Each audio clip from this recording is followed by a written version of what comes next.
সকাল থেকে মেজাজটা ভীষণ খারাপ হয়ে আছে চিন্ময়ের। ভোর হতে না হতেই মা ফোন করে কমলাকে কলকাতায় নিয়ে আসতে আদেশ দিয়ে দিয়েছে। মার আর কি, কিছু একটা বলে দিলেই হলো। মা যদি একটু ভেবেচিন্তে কাজ করতো তাহলে চিন্ময়ের জীবনটা এরকম নষ্ট হয়ে যেত না। বলা নেই কওয়া নেই, হঠাৎ একদিন একটা গাইয়া মেয়ের সঙ্গে চিন্ময়ের বিয়ের সম্বন্ধ করে বসল। মা বাবা এখনও গ্রামে থাকে ঠিকই, কিন্তু গ্রামের সবচেয়ে সম্ভ্রান্ত পরিবার হওয়ার কারণে শিক্ষা দীক্ষা রুচি এসব দিক থেকে তারা বরাবরই অন্যদের চেয়ে অনেক উন্নত। চিন্ময়ের বাবা সরকারি অফিসার ছিল আর মা ছিল স্কুল টিচার। মা, তুমি আমার কথাটা একবারও ভাবছো না?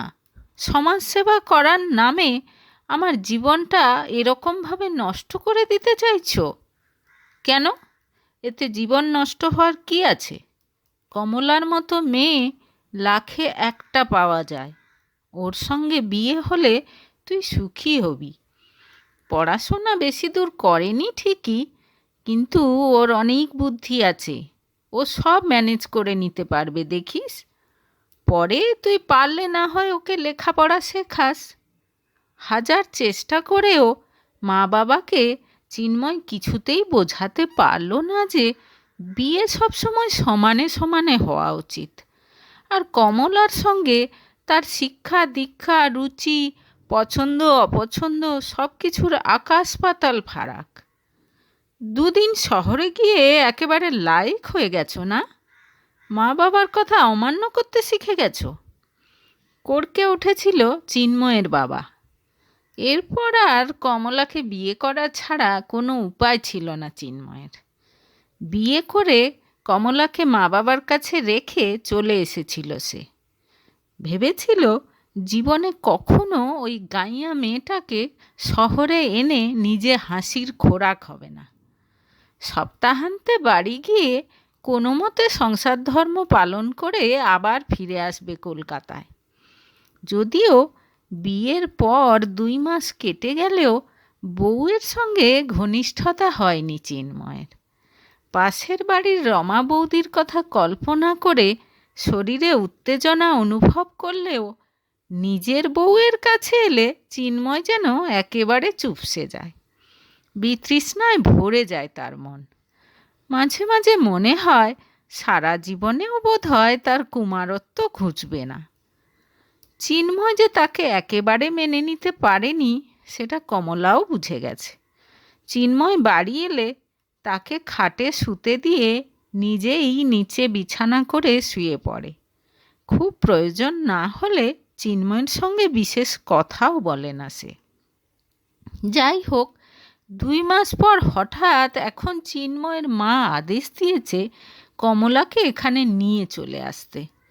নিশ্চয়ই মা বাবাও হাড়ে হাড়ে টের পেয়েছে যে ওরকম একটা মেয়ের সঙ্গে থাকা যাবে না, তাই এখন চিন্ময়ের ঘাড়ে চাপিয়ে দিতে চাইছে। মনে মনে যার পর নাই বিরক্ত হলো চিন্ময়। শনিবার বাড়ি এসে আমতা আমতা করে মাকে চিন্ময় বলল, মা, তোমাদের তো বয়স হয়েছে, কমলা এখানে থাকলে তোমাদের সেবা যত্ন করতে পারত। আমার তো ওখানে কোনো অসুবিধা হচ্ছে না। না বাবা, তোদের নতুন বিয়ে হয়েছে, সব মেয়েদেরই স্বপ্ন থাকে নিজের একটা সংসার হবে, নিজের হাতে স্বামীর যত্ন করবে। কমলারও নিশ্চয়ই এরকম একটা স্বপ্ন আছে। তুই ওকে তোর কাছে নিয়ে যা। না মানে বলছিলাম কি, খরচেরও তো একটা ব্যাপার আছে। একটা শেষ চেষ্টা করে চিন্ময়। চিনু, এসব তুই কি বলছিস?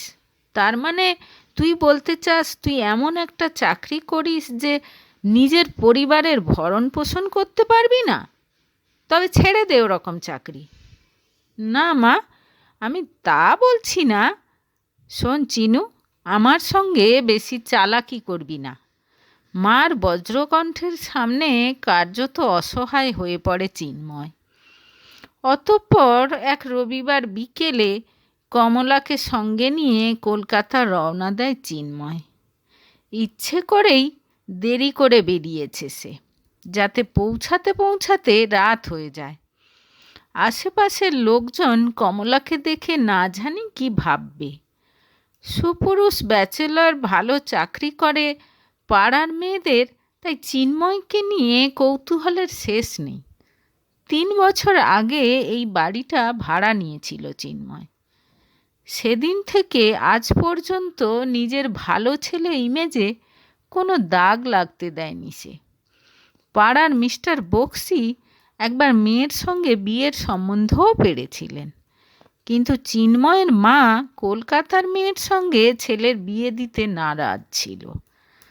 চিন্ময় বুঝতে পারছিল কলকাতায় আসতে পেরে কমলা মনে মনে ভীষণ খুশি, কিন্তু চিন্ময়ের যেন কিছুই ভালো লাগছে না। তার এতদিনকার স্বাধীন দায়িত্বহীন ব্যাচেলর জীবনের অন্তিম লগ্নে এসে নিজের মনকে নানাভাবে প্রবোধ দিচ্ছিল সে ঠিক করেই নিয়েছে কমলাকে বেশি প্রশ্রয় দেবে না। কলকাতার বাড়িতে পৌঁছাতে পৌঁছাতে রাত প্রায় 8টা বেজে গেল। এসেই যাতে বাজারে ছুটতে না হয় তার জন্য কিছু চাল ডাল শাকসবজি সঙ্গে দিয়ে দিয়েছে মা। বাড়িতে সব ব্যবস্থা থাকলেও আজ পর্যন্ত চা ছাড়া নিজের হাতে কিছু বানায়নি চিন্ময়। সে দেখল, ঘরে ঢুকে খানিকক্ষণ চারপাশটা ঘুরে দেখে নিল কমলা। সে যে খুব খুশি সেটা তার মুখ দেখে ভালোই বোঝা যাচ্ছে। তাড়াতাড়ি শাড়ি পাল্টে রান্নাঘরে ঢুকে গেল সে। ফ্রেশ হয়ে বাথরুম থেকে বেরোতে চিন্ময়কে সে বলল, চা বানিয়েছি, কিন্তু বিস্কুট খুঁজে পাচ্ছি না। বিস্কুট বার করে চা নিয়ে বসলো চিন্ময়। রান্নাঘরে চা খেতে খেতেই সবজি কাটা শুরু করে দিল কমলা। কিছুক্ষণ পরেই রান্নাঘরে ছ্যাঁক-ছোঁক শব্দ শুরু হয়ে গেল। মনটা হঠাৎ কেমন উদাস হয়ে গেল চিন্ময়ের। অন্য আর 5টা সংসারের মতো তার বাড়িতেও রান্নাবান্না হচ্ছে। শুধু বউটা যদি তার মনের মতো হতো, নতুন সংসার শুরু হওয়ার আনন্দটা 10 গুণ বেড়ে যেত। বলা যায় না, সেও হয়তো রান্নাঘরে গিয়ে হাতে হাতে কাজ করে দিত। ইস, কত মজাই না হতো। সব এই গাইয়া মেয়েটার জন্য শেষ হয়ে গেল। মনে মনে দীর্ঘ নিঃশ্বাস ফেলে চিন্ময়। রাতে খেতে বসে কমলাকে সে বলে, শোনো, এখানে নিয়ে এসেছি তার মানে তুমি এটা ভেবে নিও না যে তোমাকে আমি ভালোভাবে মেনে নিয়েছি।